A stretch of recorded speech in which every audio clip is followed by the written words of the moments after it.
Now, I expect you think all blackbirds are good and kind and gentle. Well, of course, Billy Blackbird is, but they're not all like that. There are some who are what you might call OBE. Do you know what that means? Oh, big head. Yes. There are some birds that like to throw their weight around and pretend to be big and strong. And there are some blackbirds like that. And there was one blackbird called Boris like that. He came to the forest from Bodmin Moor. Yes. Said he wanted a few more trees. But I think he wanted a few more birds to bully, because that's what he turned out to be, a big bully. And he started ordering the birds around and terrorizing them, driving them out of their nests, telling them not to sing, ordering them to get food for him, water. He became the terror of the forest, and the birds were scared of him. And so he went around the forest just doing what he pleased, and if any of the birds hesitated or refused to do what he asked them, he'd say, I'll bash you. And so they called him Boris Bashbird. And all the birds kept out of his way, tried to. But it wasn't always possible. And my friend, or Billy's friend, Tommy Thrush, was wandering through the forest one day, quite cheerfully, with a bag of moss on his back. Some moss for his bed, to make his bed more comfortable. When who should he meet? What Boris Bashbird. What have you got there? He said. I've got some moss for my bed. I need some moss for my bed. I'll have that. And so he snatched it away from Tommy Thrush. And Tommy Thrush was quite taken by surprise and shock and tearful. And he blurted out, I'll tell my friend Billy Blackbird of you. He'll sort you out. Billy Blackbird, who's he? He's my friend, and he's big and strong and tough and fearless. I'll tell him. Billy Blackbird, said Boris. I'd like to meet this Billy Blackbird. I'd like to see how bashful he is. Thank you for telling me. And off he went, searching for Billy Blackbird. After he'd gone, Tommy Thrush realized what he'd done, blurting out foolishly like that, a lot of nonsense. Now he'd put Billy, his friend, in trouble. So he went looking for Billy Blackbird, hoping that he would find Billy first. But no, Boris found him first. After inquiring around the forest, have you seen Billy Blackbird? If you don't tell me, I bash you.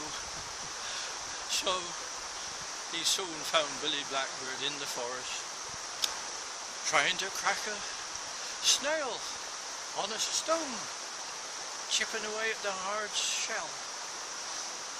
And Boris came along, perched on a branch. I say there, you over there, are you Billy Blackbird? Oh yes, said Billy, all innocent like.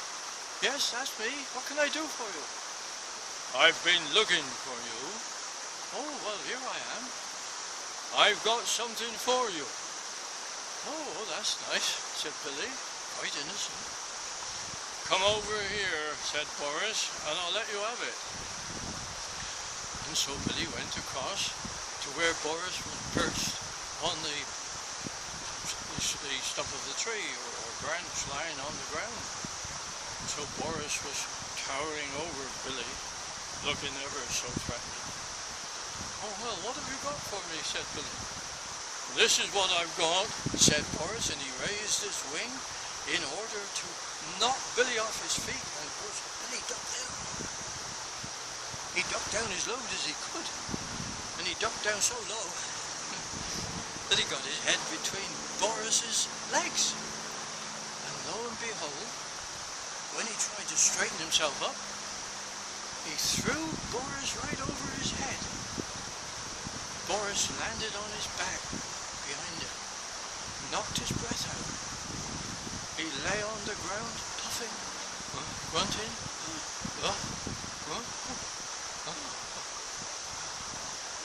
Well, by this time, Tommy Thrush had caught up with Billy Blackbird, and he was watching all this, saw it happen. And he saw Boris Blackbird stagger to his feet and say, I think I'd better be off. And he hopped away into the bushes and left Billy there with his eyes wide open. "Did I do that?" he said. "Oh, yes, you did," said Tommy Thrush. "Oh, you brave Billy. Oh, Billy, my super bird," he said. "But I couldn't have done it," said Billy. "I couldn't have done it." "But you did," said Tommy Thrush. "Well, here's a mystery," said Billy Blackbird. Only Dr. Owl can sort this out." So he went to see Dr. Owl. And Dr. Owl, when he heard the story, he began to feel around Billy's shoulders. Oh, he said, "Oh, you have got big, strong shoulder muscles. How did you get those?" "Don't know," said Billy.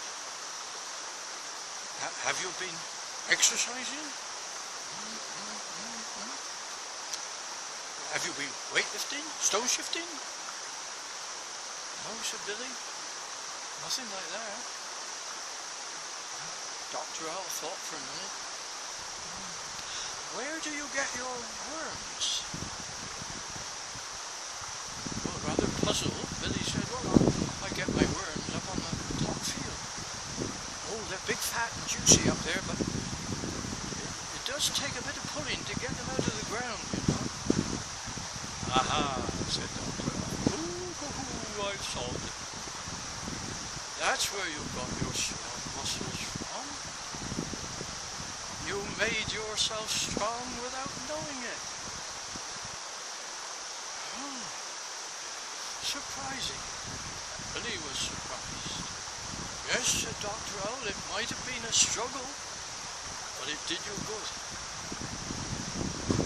And Billy went off into the forest, shaking his head. It was a struggle, but it did me good. Fancy that. Fancy that. I must go and pull some more worms.